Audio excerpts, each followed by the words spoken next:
Assalamualaikum warahmatullahi wabarakatuh. Alhamdulillah.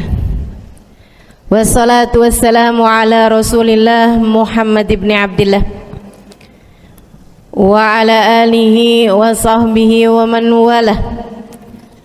Subhanaka la ilma lana illa ma 'allamtana innaka antal alimul hakim. Rabbi shrah li sadri wa yassir li amri wahlul 'uqdatan min lisani yafqahu qawli. Amma ba'du. Alhamdulillah, ibu-ibu sekalian saya muliakan, hadiah indah di mana Allah mengizinkan kepada kita untuk menghadapnya. Bukan main. Siapa kita ini sampai diizinkan Allah untuk bolak-balik menghadap kepada Allah Subhanahu wa taala dalam salat-salat kita.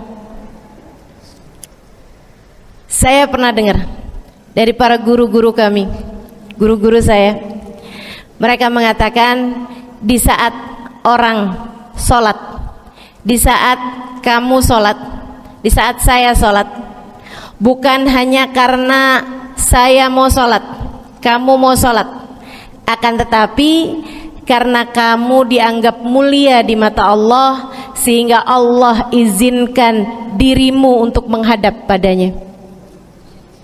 Ketika saya sholat, bukan hanya karena saya mau sholat, akan tetapi karena saya punya nilai di mata Allah, sehingga Allah izinkan kepada saya untuk menghadap padanya. Sebaliknya, ketika kamu tidak mau sholat, bukan hanya karena kamu tidak mau sholat, akan tetapi karena kamu sudah jatuh dalam pandangan Allah, terhina dalam pandangan Allah, sehingga Allah tidak lagi mengizinkan kepadamu untuk menghadap kepadanya. Ketika seseorang tidak sholat, bukan hanya karena dia tidak mau sholat, akan tetapi karena ia sudah tidak lagi bernilai di mata Allah, sehingga Allah tidak izinkan dia untuk menghadap padanya.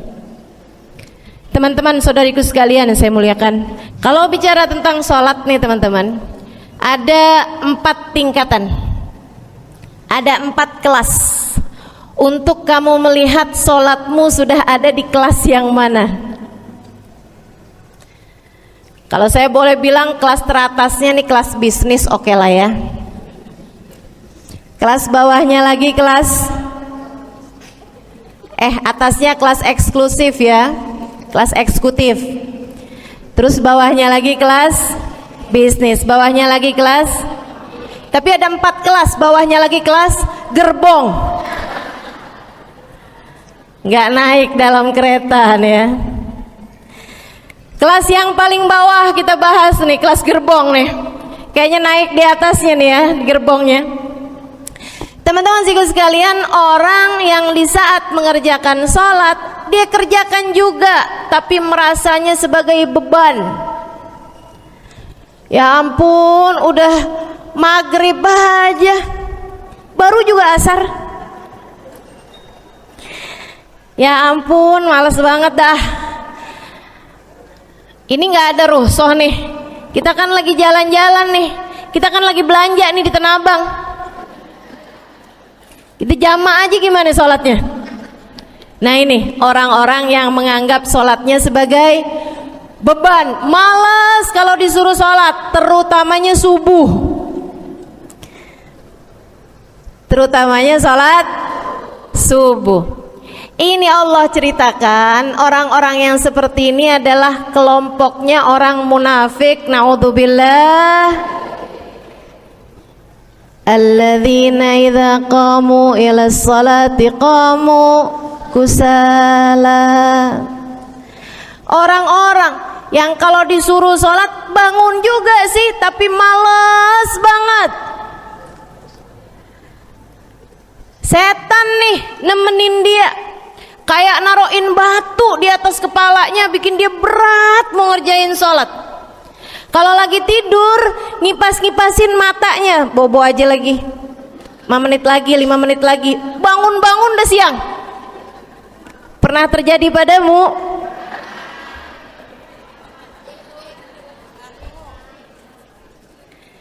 jemur kunut. Bu, yang dijemur tuh jemuran aja, cucian aja. Jangan sampai jemur kunut. Kunutnya dijemur ya. Ketika ada seseorang yang disampaikan kepada Nabi Muhammad bahwasanya orang itu tidak bangun kecuali sesudah azan subuh, artinya enggak tahajud, artinya enggak bangun di sepertiga malam terakhir, bangunnya sesudah azan subuh. Nabi mengatakan padanya tentang orang itu, Nabi bilang pada para sahabatnya, inna syaitan bala fi udhunih, itu adalah orang yang telinganya dikencingin sama setan. Pada pernah dikencingin setan? Kalau bangunnya habis adzan tuh dikencingin setan. Kalau bangunnya udah terbit matahari dikencingin siapa kira-kira? Insyaallah. Teman-teman saudariku sekalian yang saya muliakan, alladzina idza qamu ila sholati qamu kusala, malas bener kalau diajakin sholat, sampai sebagian sholatnya dikerjakan keluar dari waktunya. Yang seperti ini masuk dalam firman Allah Subhanahu wa taala, a'udzubillahi minasyaitonir rajim, fawailul lil musallin alladzina an salatihim sahun. Fawailul lil musallin alladzina hum an salatihim sahun. Celaka orang-orang yang sholat. Kenapa kok orang sholat celaka ya Allah? Sebab mereka an salatihim sahun, melalaikan sholat mereka. Apa maksudnya melalaikan? Imam Sayyidina Ibnu Abbas dalam salah satu tafsir beliau mengatakan, alladzina yuakhiruna an waqtiha au yuqaddimuha ila ghairi waqtiha. Orang-orang yang mengakhirkan sholat sampai keluar dari waktunya atau memajukannya sebelum waktunya. Mau pergi ke Tanah Abang nih jam 11, ntar kita ribet nih urusan sholat duhur, dah sholatin sekarang aja. Ini orang-orang yang fawailul lil musallin. Bu, sesibuk apapun dirimu, jangan pernah ninggal sholat. Bu, lagi ngerjain perkara penting apapun kamu, jangan pernah mengakhirkan sholat. Jangan pernah mengeluarkan sholat dari waktunya. Kenapa gitu? Karena bu, sholat itu urusanmu sama Allah. Gak ada yang lebih penting daripada itu. Gak ada yang lebih penting daripada itu. Siapa yang mementingkan Allah, dia bakal dipentingin sama Allah. Siapa yang meremehkan sholatnya, berarti dia telah meremehkan Allah. Siapa yang meremehkan Allah, dia akan diremehkan oleh Allah. Na'udzubillah min dzalik.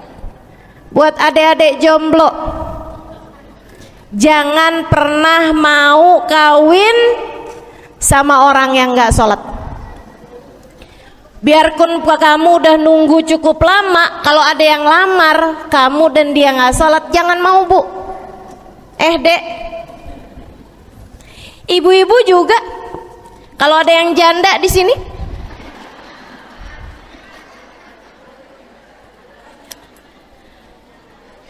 terus ada yang ngelamar kamu, walaupun di garasinya ada kijang,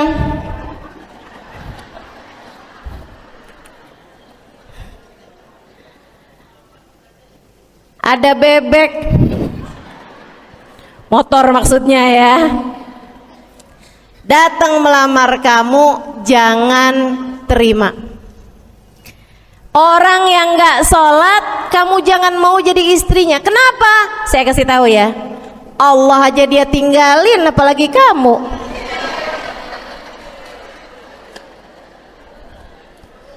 Allah aja dia tinggalin. Siapa yang tidak berguna baginya peringatan Allah, maka tidak akan berguna baginya peringatan dari siapapun. Tapi dia mencintai saya, Ustazah. Dia mencintai saya cinta mati katanya.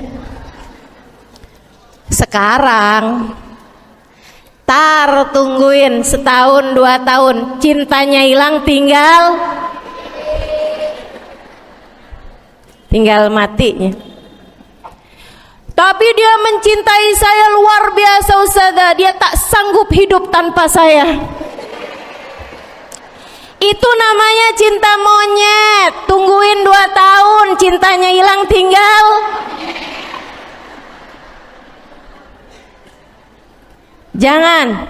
Jangan temenan sama orang gak sholat. Dia telah jatuh di mata Allah. Maka kita pun belajar buat jadi orang-orang yang terus mendaki, terus meraih rahmatnya Allah, terus belajar buat jadi salah satu orang yang dipandang dengan rahmat oleh Allah Subhanahu wa taala. Salah satunya dengan cara kita memuliakan sholat, kita menjaga sholat. Jagain sholatnya, jangan masuk kelompok orang yang tadi itu sholatnya menjadi beban. Ini kelompok paling bawah nih. Naik ke kelas ekonomi. Tadi begitu ya? Kelas ekonomi, orang-orang yang sholatnya menjadi sebuah kewajiban. Dia kerjain, dia tahu itu wajib, dia nggak akan tinggalin. Tapi sama halnya dengan kewajiban-kewajiban yang lain. Kita nih kalau mikirnya kewajiban, Bu, kalau nggak diwajibin lagi seneng. Betul nggak? Masih ada kayak beratnya gitu ngerjain sholat. Orang yang sholatnya dianggap sebagai kewajiban, kayak anak-anak sekolah tuh, wajib pakai seragam, wajib ngerjain PR. Kalau 1 hari, besok enggak wajib pakai seragam. Ada nggak ya pakai seragam? Nggak ada. Nggak ada yang besoknya dia pakai seragam. Terus tanyain, kenapa kamu tetap pakai seragam? Abisnya saya suka sama seragamnya. Nggak ada. Karena mereka menganggap pakai seragamnya adalah kewajiban, sekolahnya sebagai kewajiban. Jadi giliran besok libur anak-anak, hore gitu. Ada orang-orang yang sholatnya dianggap sebagai kewajiban. Nggak ada yang nambah kalau kewajiban tuh. Sholat sunnah boro-boro, sholat wajib aja kalau bisa dibikin sesingkat mungkin akan dilaksanakan dengan cara yang sesingkat-singkatnya.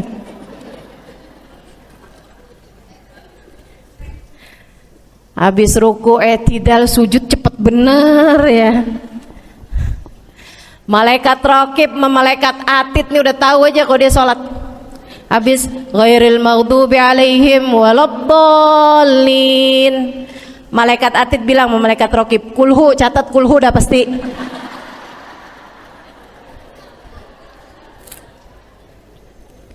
Kulhu aja nggak kelar-kelar. Teman-teman saudaraku sekalian yang saya muliakan, sholatnya dianggap sebagai sebuah kewajiban, nggak nambah dengan sunnah. Nah, namanya wajib. Kita naik lagi insyaallah.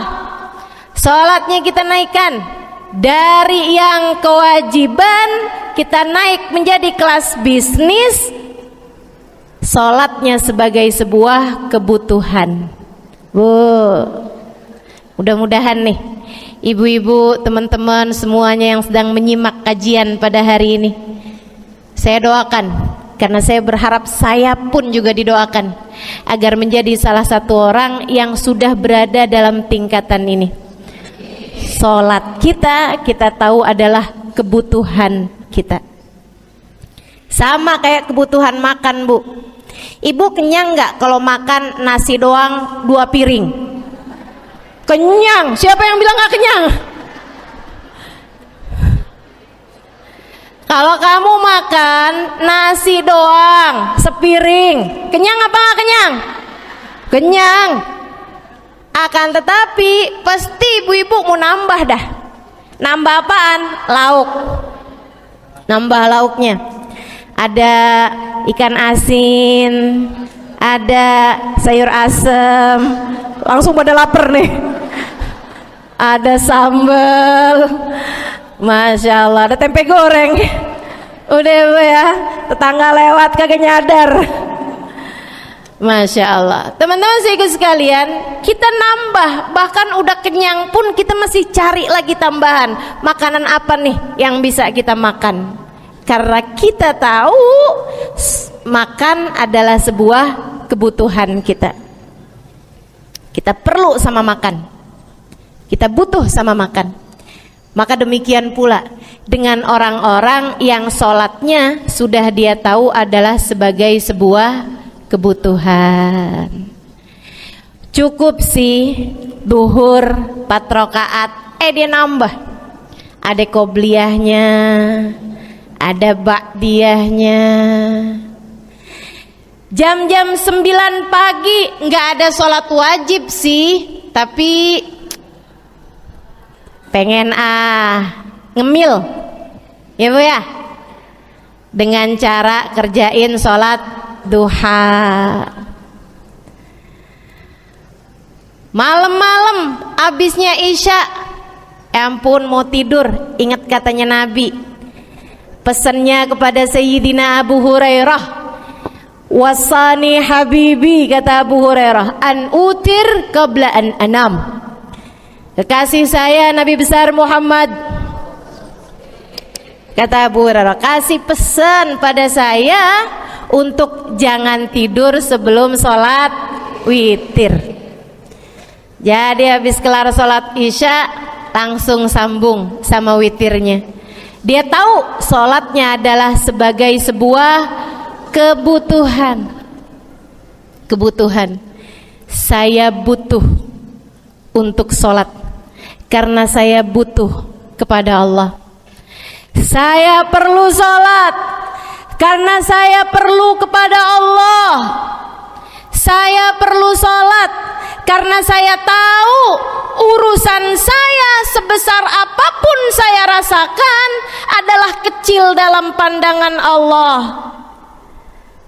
Saya perlu sholat karena permasalahan dalam hidup saya yang saya rasakan sebesar gunung di atas pundak saya, di atas punggung saya, di hadapan Allah tak sampai seperti setitik debu yang mudah saja untuk dia angkatkan dari kehidupan saya.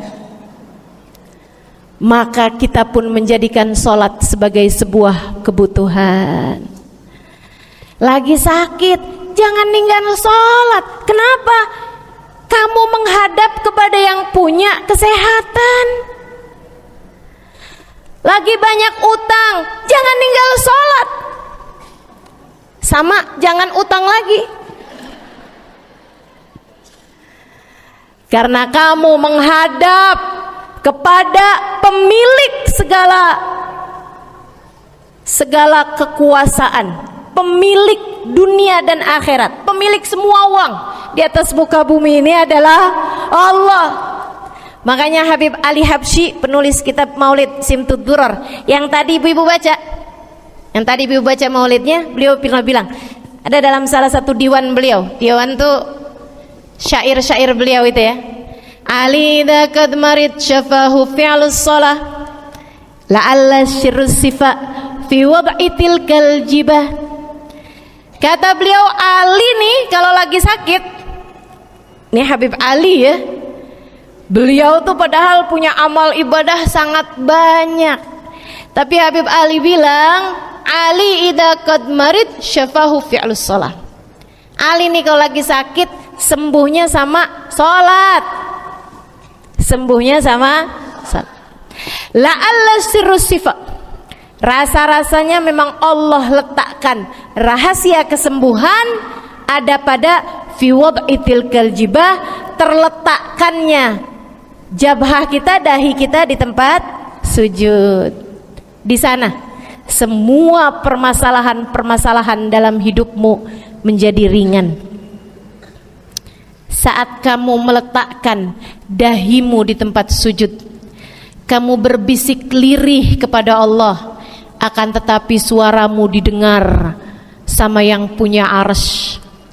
Akan tetapi suara bisikanmu didengar segenap malaikat-malaikat yang ada di atas langit. Kemudian mereka mendoakanmu sehingga Allah mengatakan wasjud waqtarib, sujudlah kamu. Posisi sujudmu itu waqtarib akan membuatmu menjadi dekat dengan Allah Subhanahu wa taala. Sujudlah dan mendekatlah kepadaku, kata Allah. Agrab ma yakunul abad min rabbih fahuwa sajid, kata Nabi Muhammad. Fa'akthiru fihi du'a faqamin an yustajabulah. Tempat terdekat seorang hamba dengan Tuhannya adalah saat dia sedang sujud. Maka perbanyaklah doa dalam sujudmu, kata Nabi Muhammad. Doamu sangat mungkin diijabah oleh Allah. Apalagi kalau doanya kamu haturkan di sepertiga malam yang terakhir, saat-saat di mana kebanyakan manusia di sekelilingmu yang lalai berada dalam tidurnya, berada dalam alam mimpinya. Para ulama tuh sampai bilang, Bu, dari kehususannya sepertiga malam yang terakhir, orang yang ngerjain maksiat aja sepertiga malam yang terakhir tuh tidur. Ibu nggak pernah tahu orang-orang pulang diskotik jam berapa? Nggak tahu ya, sama. Tapi Bu, yang pasti mereka tuh sepertiga malam yang terakhir malah pada pulang, malah pada tidur gitu. Orang maksiat aja itu sama Allah dibuat tidur tuh di jam-jam yang biasanya turun rahmatnya Allah. Allah mau milih nih mana nih hamba-hambaku, pilihan-pilihanku akan aku bangunkan untuk menghadapku.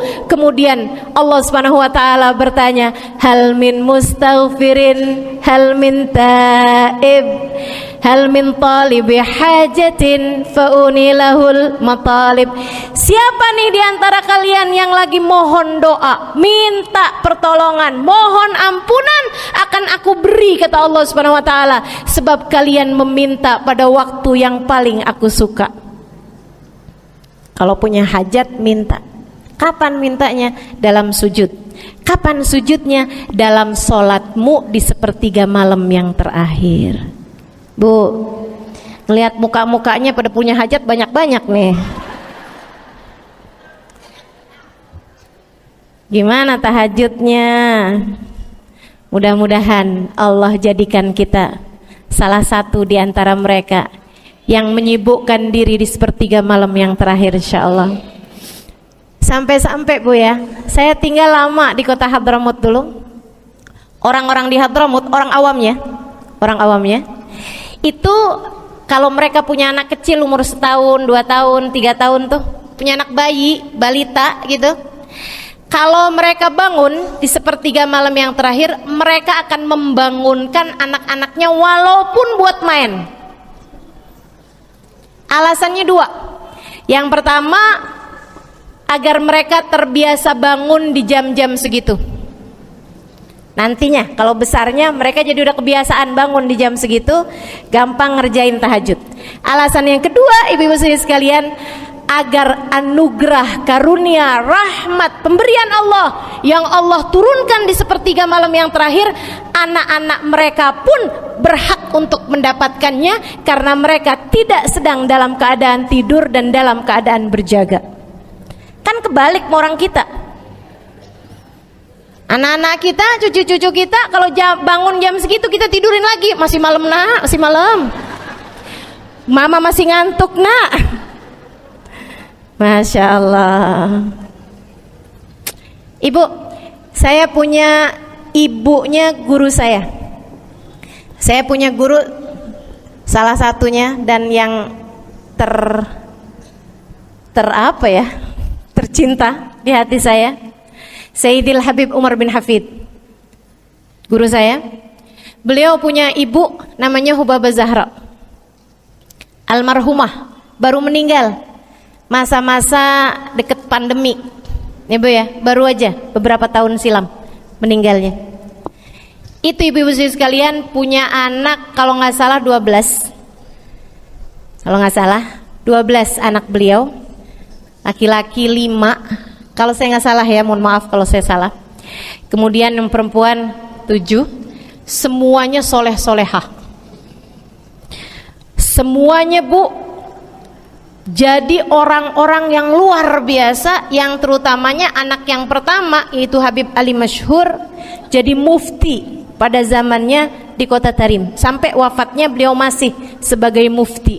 Mufti itu Bu, permasalahannya umat semuanya ada di meja beliau untuk beliau selesaikan. Anak yang laki-laki yang paling kecil, Al Habib Umar bin Hafid, menjadi kita tahu semuanya ya, orang soleh, ulama, waliullah. Ibu-ibu sekalian, kita mau tahu nih anak-anak soleh-solehah semacam itu ibunya kayak gimana gitu. Karena Bu, mohon maaf, walaupun memang Nabi Nuh, nabinya udah soleh, anaknya nggak soleh, kan begitu ya, ada juga sih. Tapi secara mayoritasnya Bu, buah jatuhnya tak jauh dari emaknya begitu, anaknya kurang lebih begitu. Anaknya begitu, emaknya biar kata nggak lihat gitu udah bisa ngebayangin kayak apa orangnya. Ibu-ibu sekalian, nih anak-anaknya Hubabah Zahra, Masya Allah semuanya. Kita mau tahu ibunya kayak gimana. Satu cerita aja tentang Hubabah Zahra. Ibu-ibu sekalian, anaknya cerita, Hubabah Zahra, Umi, anak perempuannya, dia bilang seumur hidupnya nggak pernah ninggal tahajud. Bu, dari awal balik sampai meninggal tidak pernah meninggalkan tahajud. Jauh banget ya. Sama siapa? Tahajud semalam, seminggu libur. Kelakuan siapa itu? Hubabah Zahra nggak pernah ninggal tahajud kecuali satu malam. Satu malam itu beliau tuh lagi ada hajat besar, maksudnya lagi kayak ada acara pernikahan, kemudian beliau juga kelelahan, kecapean, baru tidurnya juga jam-jam 2, jam-jam mau jelang pagi Bu ya, kelewatan tahajud. Bangun pas azan subuh, ibu beliau bangun dengan gemeteran. Beliau bangun dengan menggigil padahal nggak musim dingin. Beliau bangun, azan, innalillahi wa inna ilaihi rajiun, azan, astagfirullah, ya Allah, astagfirullah, azan, ya Allah, ampuni Zahra ya Allah, ampuni Zahra ya Allah. Anaknya cerita, hari itu aku tidak pernah melihat ibuku berlelehan air mata sepanjang hari lebih daripada hari tersebut. Hari itu kami melihat ada seorang perempuan berlelehan air mata beristighfar memohon ampun kepada Allah karena satu malam dalam hidupnya beliau meninggalkan tahajudnya, teman-teman. Masya Allah, Masya Allah. Tiap kali makan inget gitu, ya ampun tadi malam gak tahajud, samihni ya Rab, sampai gak enak makan. Insya Allah, Insya Allah. Mudah-mudahan Allah jadikan keagungan sholat ada dalam hati kita. Sholat kita jadi kebutuhan. Insya naik tingkat eksekutif, teman-teman. Tadi saya ulangin lagi dah, karena ibu-ibu kan suka rada lupaan. Kelas yang paling bawah, kelas apa tadi? Gerbong. menjadikan sholatnya sebagai beban. Kelas berikutnya menjadikan sholat sebagai kewajiban. Naik lagi menjadikan sholat sebagai kebutuhan. Tingkat terakhirnya ada hamba-hamba tercinta di sisi Allah yang menjadikan sholat mereka sebagai sebuah hiburan dalam hidupnya, hobi dalam hidupnya. Diawali, dicontohkan oleh baginda kita Nabi besar Muhammad yang mengatakan dalam hadis sahihnya, wa ju'ilat qurratu aini fis shalah, wa ju'ilat qurratu aini fis shalah. Dijadikan, kata Nabi Muhammad, Allah telah menjadikan, dijadikan li untukku qurrat aini, kesenanganku dalam kehidupan, kebahagiaanku ada pada, hobiku ada pada as-shalah, salat. Nabi itu orang yang kesenangan beliau, hobi beliau adalah salat. Kana idza faz'ahu amrun aladha ila shalah. Kata para sahabat meriwayatkan, Nabi kalau lagi dengar kabar-kabar yang gak enak segera menuju kepada salat. Nabi kalau udah ada kabar-kabar Rasul pasukan kita terkalahkan di medan peperangan, Nabi ngelihat Bilal. Kemudian Nabi Muhammad nanya, udah dekat waktu sholat Bilal? Sebentar lagi Rasul, arihni bihaya Bilal, arihni bihaya Bilal. Yuk Bilal, santaikan diri saya Bilal, tolong hibur diri saya Bilal. Segera azan dan kita akan sholat bersama-sama wahai Bilal. Kesenangan beliau, hobi beliau dalam sholat, dalam hidup adalah sholat. Teman-teman saya sekalian, bukan hanya Nabi Muhammad, tapi para sahabat-sahabat Nabi Muhammad, tapi para tabi'in, para tabi'it tabi'in. Saudaraku sekalian saya muliakan, Sayyidina Umar bin Khattab alaihi ridwanullah, kana idza ja'ahu hal, apabila beliau dalam keadaan hatinya lagi khusyuk, hatinya lagi nyambung banget sama Allah Subhanahu wa taala, kalau mau sholat sunnah manggil orang.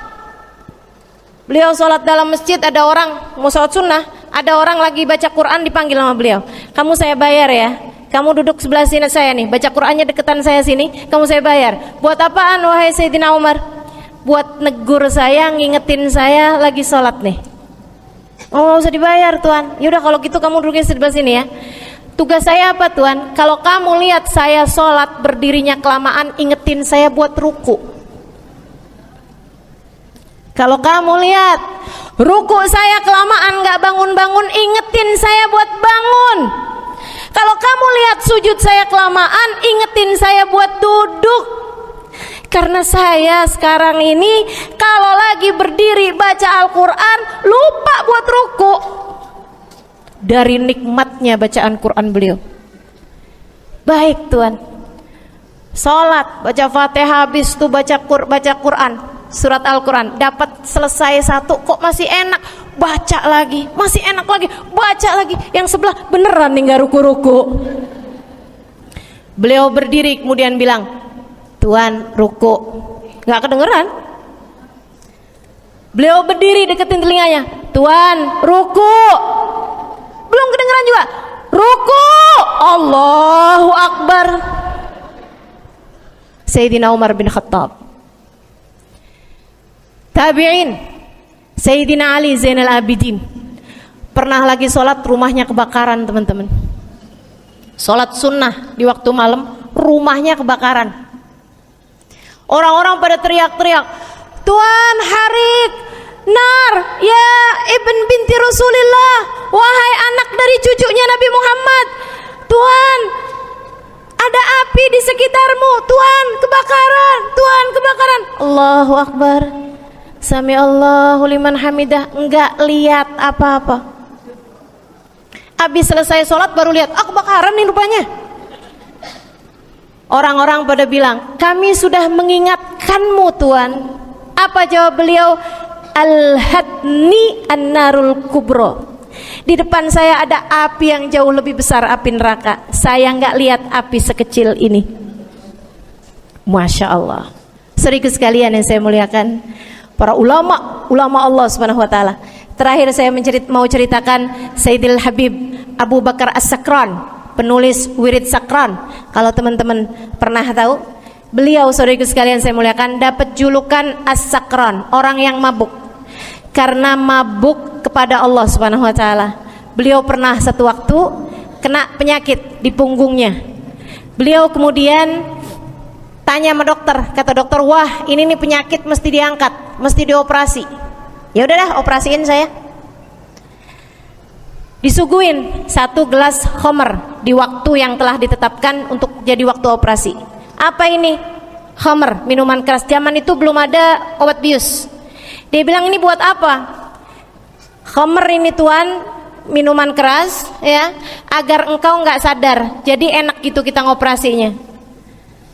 Dia bilang, "Saya mau dengan kesehatan saya kepengen ngerjain taat kepada Allah. Saya nggak mau. Saya dapetin kesehatan saya dengan cara mengerjakan yang diharamkan Allah, yaitu minuman keras. Saya nggak perlu ini." "Waduh, kalau gitu nggak bisa dioperasi tuan." "Kenapa soalnya?" "Ya nanti kan kesakitan, nanti susah operasinya gitu." "Oh gampang, kalau kalian pengen bikin saya nggak sadar, nggak perlu minuman keras." "Terus gimana?" "Operasikan kalau saya sedang sholat."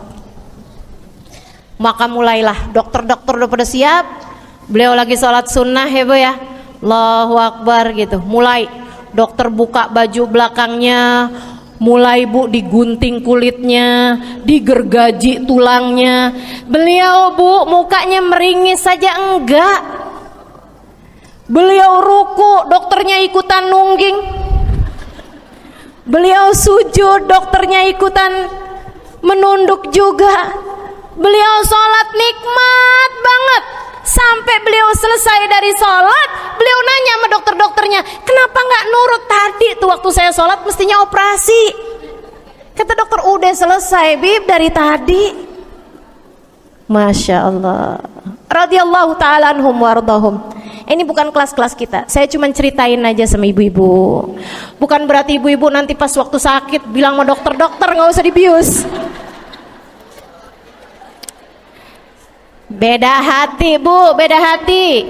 Ibu ya, beda iman, beda semuanya kita sama mereka. Yang pasti, makanya saya kan yang ini nggak doa nih. Pas yang kebutuhan tuh baru saya doa. Kenapa? Karena kayaknya tingkatan kita dah bu ya, mentok dah di sampai kebutuhan itu dah. Insya Allah, mudah-mudahan Allah jadikan kita orang yang menjaga salat insya Allah. Rabbi jalni muqimas salah wa min dzurriyyati amin. Rabbi jalni muqimas salah wa min dzurriyyati amin. Rabbi jalna muqimis salah wa min dzurriyyatina rabbana wa taqabbal du'a. Ala hadhihi niyyah bi kunniyah salihah ila hadratin nabi al-fatihah. Syaitanirrajim. Bismillahirrahmanirrahim. Alhamdulillahirabbil alamin. Arrahmanirrahim. Maliki yaumiddin. Iyyaka na'budu wa iyyaka nasta'in. Ihdinas siratal mustaqim, siratal ladzina an'amta 'alaihim, ghairil maghdubi 'alaihim waladdallin. Amin. Taqabbalallah minna wa minkum taqabbal ya karim. Kurang lebihnya mohon maaf. Mudah-mudahan ada manfaatnya. Billahi taufiq wal hidayah. Wal 'afu minkum. Assalamualaikum warahmatullahi wabarakatuh.